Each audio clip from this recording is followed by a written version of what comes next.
Beli ragi di pasar pagi untuk membuat tape ketan. Pasanglah niat dalam hati. Kebenaran ditegakkan tanpa keraguan. Assalamualaikum warahmatullahi wabarakatuh. Alhamdulillah.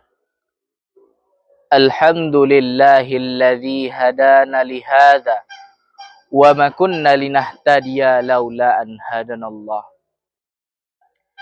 Segala puji bagi Allah Subhanahu wa taala yang telah mempertemukan kita di bulan yang penuh barokah ini, di bulan yang penuh kemuliaan, di bulan yang penuh rahmat dan ampunan. Salawat beserta salam kita ucapkan kepada baginda kita, yakni Nabi Muhammad sallallahu alaihi wasallam dengan melafazkan Allahumma salli ala sayyidina Muhammad wa ala ali sayyidina Muhammad. Dewan juri yang Allah muliakan, hadirin wal hadirat yang saya sayangi. Pada kesempatan hari ini, saya akan menyampaikan tausiah yang berjudul Jangan ragu dalam kebenaran. Kata orang bijak, hati ini bisa patah. Patah hati bisa, hati terbelah, belahan jiwa. Lama-kelamaan, hati ini bisa jadi hati crispy. Betul tidak sahabat dai? Ada jenis hati yang dapat mempengaruhi karakter seseorang. Mau tahu sahabat dai? Yang pertama adalah kolbun marid, yaitu hati yang sakit. Allah berfirman dalam surah Al-Baqarah ayat 10. A'udzu billahi minasyaitonir rajim. Bismillahirrahmanirrahim. Fi qulubihim maradun fazadahumullahu marada walahum adzabun alimum bima kanu yakdzibun.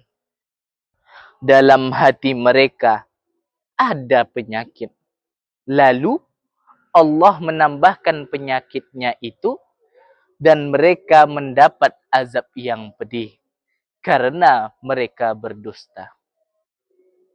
Ayat ini menggambarkan bahwa beberapa orang memiliki penyakit di dalam hati mereka. Penyakit hati ini tidak hanya bersifat fisik, tetapi lebih pada penyakit hati yang dapat mempengaruhi kesombongan, kecemburuan, atau sifat-sifat negatif lainnya.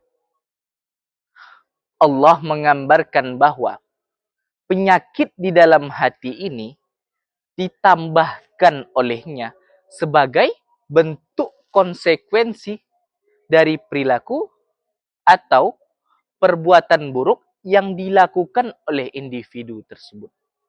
Hati yang sakit bukan gara-gara digostingin sahabat dai. Lalu bagaimana? Imam Jalaluddin Asyuyuti mengutip riwayat Ibnu Abbas, hati yang sakit adalah hati yang penuh kemunafikan, kesombongan, keraguan-raguan akan melakukan kebenaran. Kemudian contoh kesombongan Fir'aun. Dewan juri, ada yang kenal dengan Fir'aun. Fir'aun jelas-jelas seorang hamba yang berani mengaku Tuhan. Na'udzubillah. Kemudian keraguan-raguan ini bisa terjadi kepada kita. Saat mendengar azan berkumandang di masjid, kita ragu ragu ingin pergi ke masjid karena abah takut dibilang sok soleh. Atau takut diangkat jadi marmut. Atau takut dikatakan pemuda karpet karena terlalu sering pergi ke masjid. Takut ingin menutup aurat. Takut dikatakan strawberry durian. Sorry banget ya friend. Na'udzubillah. Jangan pernah ragu-ragu berada di jalan Allah Subhanahu wa ta'ala. Yang kedua adalah qalbun salim. Hati yang selamat. Dalam kitab tafsir Jalalain, hati yang selamat adalah hati yang bersih. Kalau dalam kitab tafsir Al-Misbah adalah hati yang penuh keimanan. Untuk menentukan kriteria ini, nampak dari hatinya, kepribadiannya, nampak dari hatinya, kepribadiannya. Yang pertama, tidak ada kemusyrikan dalam hatinya. Yang kedua, tidak ada penyakit di dalam hatinya. Dan selalu berbuat kebaikan. Inilah orang yang mencapai level takwa. Sebelum Jeffrey mengakhirinya, marilah Jeffrey ada sebuah syair. Mari kita ikuti sama-sama. Sepohon kayu daunnya rimbun, lebat bunganya serta buahnya.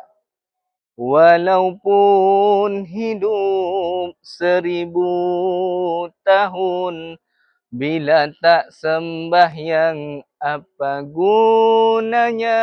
Walaupun hidup 1000 tahun, bila tak sembahyang apa gunanya. Semoga kita selalu senantiasa menjadi golongan orang yang qalbun salim. Wabillahi taufiq wal hidayah, warido wal inayah. Wassalamualaikum warahmatullahi wabarakatuh.